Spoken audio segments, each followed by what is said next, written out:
Hello everybody. Today we are studying class 5th subject Hindi. Book name is Nirjharini and chapter is 3rd. And the name of the chapter is Chandrasekhar Venkata Raman. ये बहुत बड़े scientist थे जिनकी जीवनी यहाँ पे लिखी हुई है कि इन्होंने किस सन में क्या किया और कैसे कैसे किया।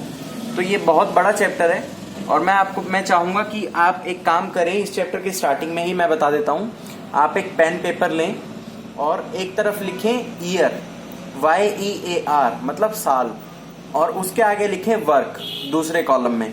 एक कॉलम में लिखें आप ईयर, दूसरे कॉलम में लिखें वर्क कि कौन से ईयर में इन्होंने क्या किया, क्योंकि इधर ईयर के हिसाब से इनके कार्य दिए गए हैं। तो मैं आपको बताता हूं, इनका जन्म तमिलनाडु के कहां पे जिले में हुआ, तिरुचिरापल्ली जिले में नगर में हुआ।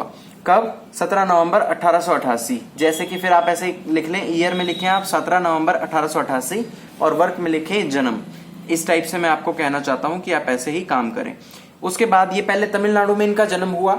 इनके जो पिता थे वो पहले तो टीचर थे, उसके बाद विशाखापट्टनम में हिंदू कॉलेज में भौतिक विज्ञान के प्राध्यापक नियुक्त हुए। प्राध्यापक मीन्स प्रोफेसर। तो पहले जो टीचर थे तमिलनाडु में और फिर विशाखापट्टनम में प्रोफेसर नियुक्त हो गए। तो चूंकि ये एजुकेशन से ही जुड़े हुए थे तो इन्होंने अपने बच्चे मीन्स चंद्रशेखर वेंकट रमन की जो एजुकेशन थी उस पर बहुत ज्यादा ध्यान दिया। आपको जानकर आश्चर्य होगा कि इन्होंने 12 साल की आयु में ही 10वीं की परीक्षा पास कर ली थी।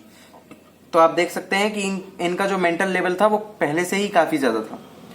अब मैं आपको बताना चाहूंगा कि 1904 में ये प्रेसिडेंसी कॉलेज मद्रास में उच्च शिक्षा के लिए गए। वहां पे इन्होंने बीएससी करी। पूरी यूनिवर्सिटी में बीएससी करने पे फर्स्ट आए।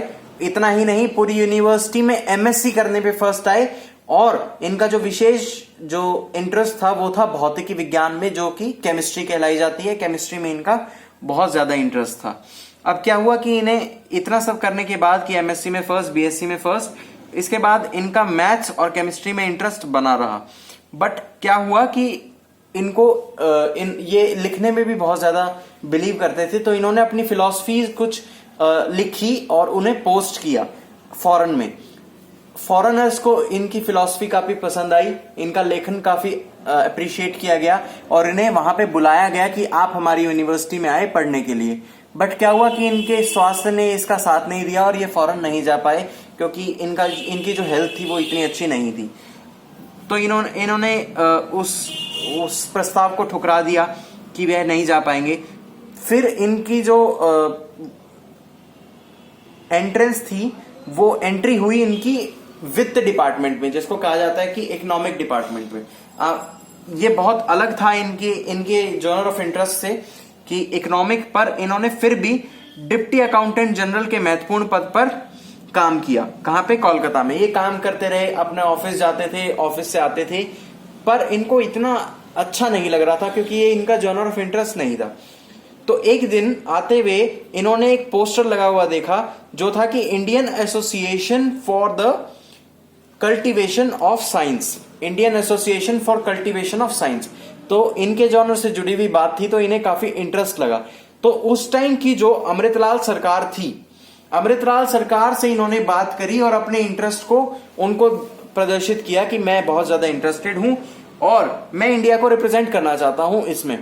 तो क्या हुआ कि वो ऑफिस जाने से पहले और ऑफिस जाने के बाद दोनों टाइम काम करते थे। किस पे? इस पोस्टर पे, अपने जॉनर पे। तो ये ऐसे ऐसे करके इन्हें बहुत ज्यादा नाम मिला, फेम मिला और लोग इनको पहचानने लगे। फिर ये 1917 में वेंकट रमन ने भौतिक विज्ञान में अध्यापन कार्य शुरू कर दिया। अब आप देखिए कि अब ये भौतिकी विज्ञान में, केमिस्ट्री में ही अध्यापन कार्य शुरू कर चुके हैं, राइट। फिर इन्होंने 1929 में विज्ञान सम्मेलन में भाग लिया। इनका जो मेन मुद्दा था वो ये था कि कौन सा ऑब्जेक्ट, उस पे जब लाइट पड़ती है, अलग अलग ऑब्जेक्ट्स पे जब लाइट पड़ती है तो वो कैसे रिएक्ट करते हैं और उस लाइट से उन ऑब्जेक्ट्स का क्या प्रभाव होता है, ये उनका जानने का विषय था।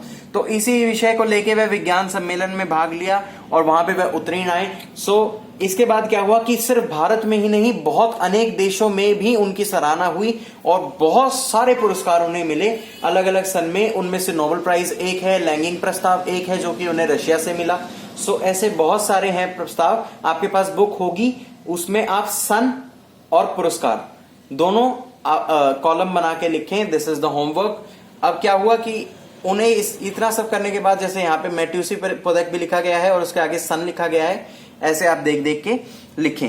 फिर इन्होंने अपना इंस्टीट्यूट बनाया, Raman institute, Raman research centre के नाम से इन्होंने स्थापित किया। और उससे पहले ये इंडियन इंस्टीट्यूट ऑफ साइंस भी स्थापित कर चुके थे।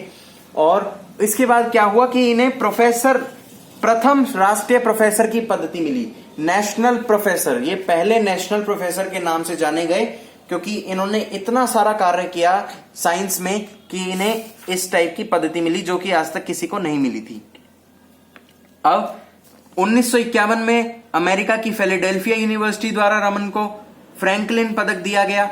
तो जैसा कि मैंने बताया, ना कि सिर्फ भारत में, बाकी अनेक देशों ने इनकी सराहना की और इनके जो टैलेंट को था वो अप्रिशिएट किया।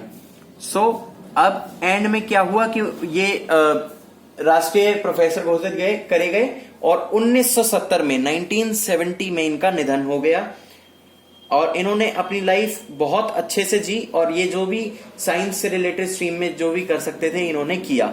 So this was our chapter. So scientist का नाम आप जरूर याद रखें, चंद्रशेखर वेंकट रमन।